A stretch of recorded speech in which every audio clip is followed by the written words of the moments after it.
तहे दिल से कैसे हैं आप लोग। आई होप आप लोग अच्छे होंगे। आज हम लोग इकोनॉमिक्स का पार्ट 4 पढ़ने वाले हैं, जिस पे हम लोग पढ़ेंगे इनकम एंड अदर क्राइटेरिया।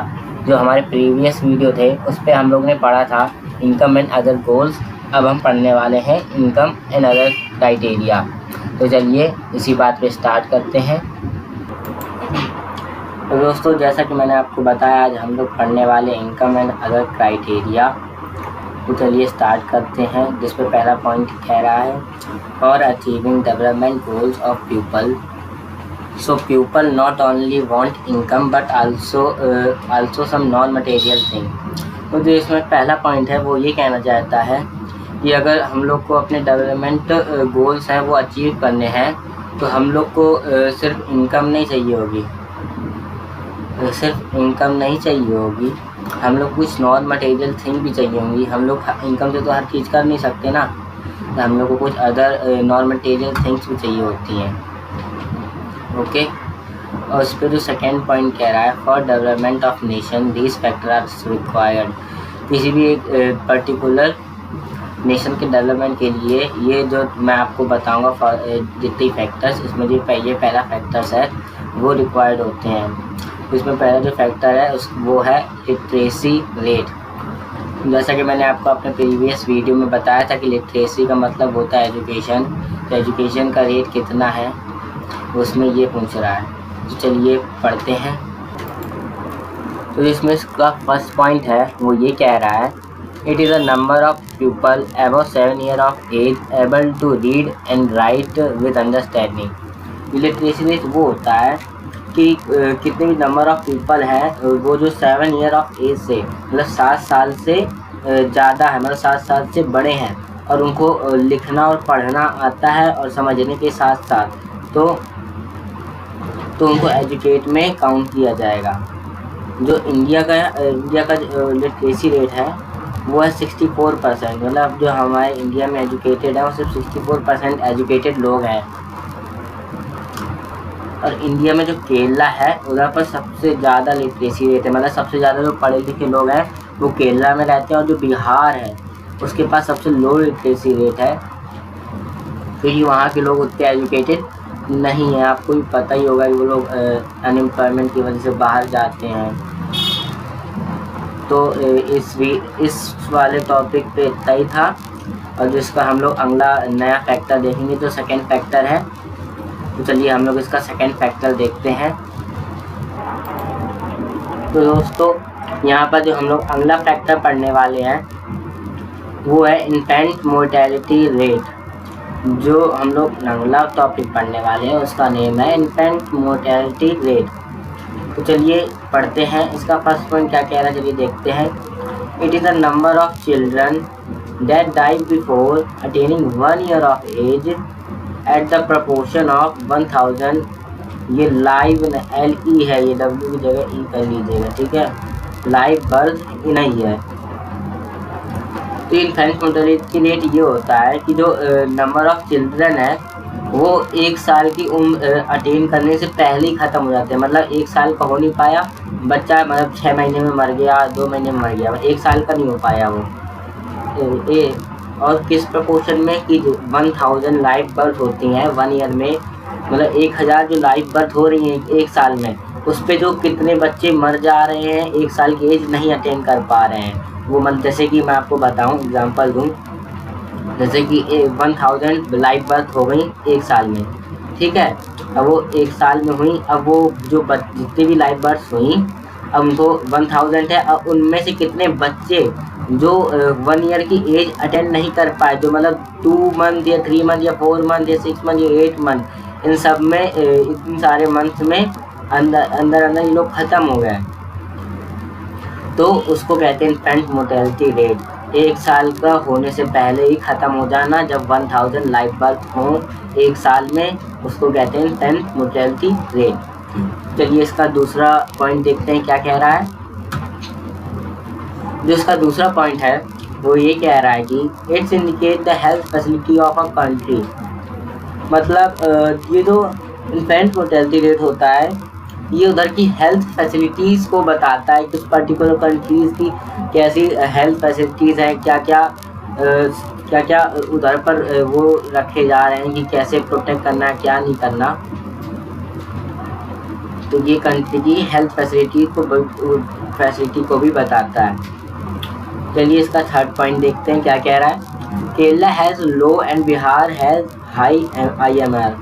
ये IMR है, इन्फेंट मोर्टेलिटी रेट, ठीक है।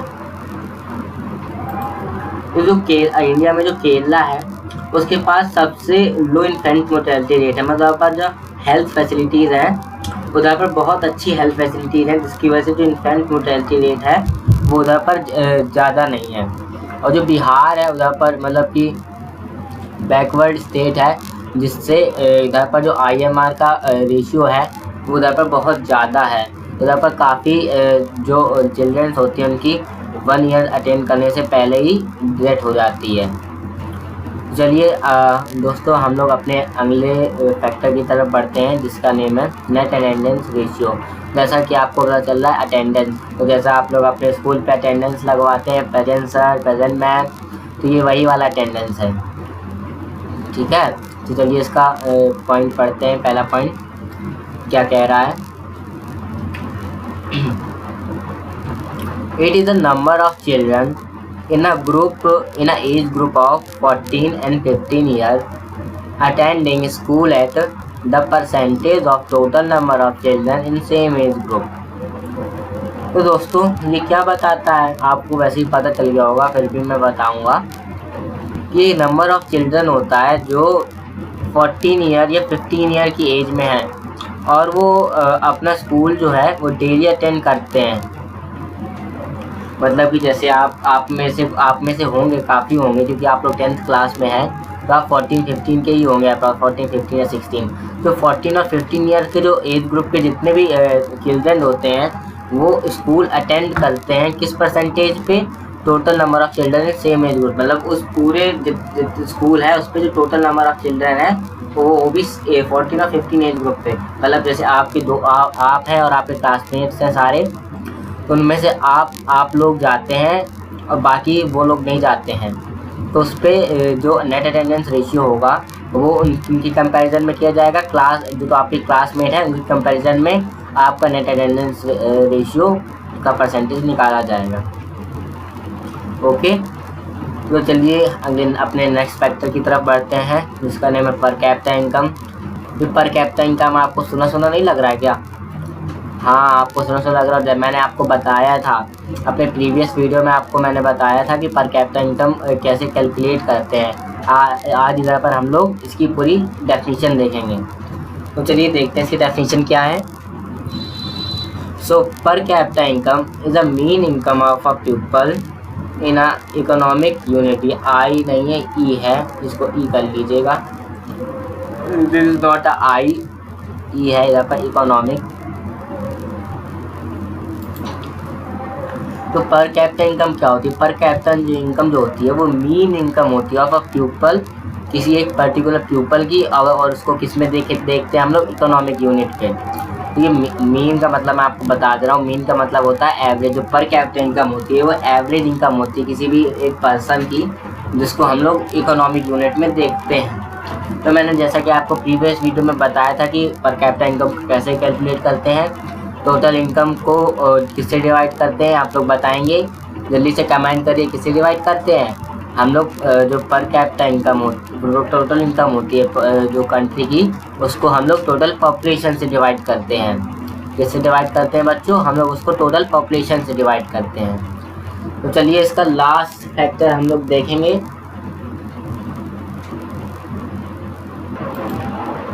तो दोस्तों जो हमारा लास्ट फैक्टर है वो है पब्लिक फैसिलिटीज़। तो ये पब्लिक फैसिलिटीज़ होती क्या है? कि पब्लिक फैसिलिटीज़ जो होती हैं, जो ऐसी फैसिलिटीज़ होती हैं जो हम लोग को गवर्नमेंट प्रोवाइड करती है। जैसे कि हम लोग को गवर्नमेंट ड्रिंकिंग वाटर प्रोवाइड करती है, इलेक्ट्रिसिटी सप्लाई करती है, और बहुत सारी चीज़ें करती है जो गवर्नमेंट फैसिलिटीज़ के अंडरटेकिंग आता है। हम लोग की गवर्नमेंट फैसिलिटीज़ आखिर चाहिए ही क्यों होती हैं? तो हम लोग को ये गवर्नमेंट फैसिलिटीज़ इस वजह से चाहिए होती है क्योंकि जो हम लोग हैं वो मनी से हर चीज़ नहीं खरीद सकते। मतलब कि हम लोग मनी से चलो कपड़ा खरीद लेंगे, खाना खरीद लेंगे, घर खरीद लेंगे, पर हम लोग ऐसी चीज़ नहीं खरीद सकते जो गवर्नमेंट हम लोग को प्रोवाइड कर सकती है। अच्छा, हम लोग इलेक्ट्रिसिटी खरीद सकते हैं क्या? मतलब पूरे कंट्री में हम लोग इलेक्ट्रिसिटी सप्लाई करा सकते हैं क्या? नहीं करा सकते ना। गवर्नमेंट को ही इस अंडरटेकिंग ये करना पड़ता है कि जैसे हम लोग अगर पॉल्यूशन फ्री इन्वायरमेंट चाहते हैं, जस्ट एक एग्जांपल, हम लोग अगर पॉल्यूशन फ्री इन्वायरमेंट चाहते हैं तो हम लोग क्या पैसे देके पॉल्यूशन फ्री इन्वायरमेंट खरीद कर लेंगे? नहीं कर सकते ना हम लोग ऐसा। तो जो गवर्नमेंट होती है वो पॉल्यूशन फ्री इन्वायरमेंट के लिए काफ़ी सारे जो एक्ट होती है वो रिकॉग्नाइज करती है, जिससे जो पॉल्यूशन फ्री इन्वायरमेंट है वो हमको मिल सके, ज़्यादा पॉल्यूट ना हो हमारा इन्वायरमेंट। इस वजह से हम लोग को पब्लिक फैसिलिटीज़ की नीड्स होती है। तो दोस्तों जो मेरा टॉपिक था इनकम एंड अदर क्राइटेरिया, वो इधर से ख़त्म होता है। अब हम लोग अगले वीडियो में अपने न्यू टॉपिक के साथ पढ़ने वाले हैं। दोस्तों आज के लिए इतना ही। अगर आपको वीडियो पसंद आया हो तो like, share, comment and subscribe करना मत भूलिएगा। अगर आपको कोई भी प्रॉब्लम हो समझने में जो जितना भी मैंने बताया, तो आप लोग कमेंट सेक्शन में कमेंट करके पूछ सकते हैं। तो दोस्तों थैंक यू वेरी मच।